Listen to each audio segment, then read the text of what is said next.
Nagpaligo tayo ng ating mga native pigs. Woohoo!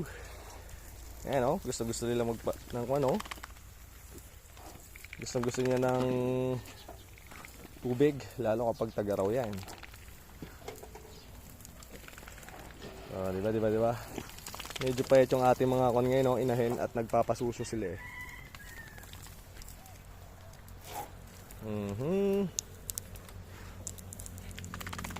Yung ating bulog, si Rain. Ito yung pinagtuloy natin ko na yun. Oops.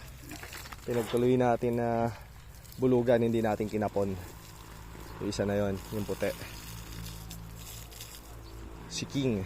King ang pangalan niya. Ba't importante rin na pinapaliguan natin mga baboy natin.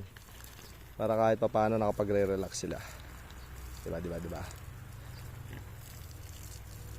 Masarap din magpaligo.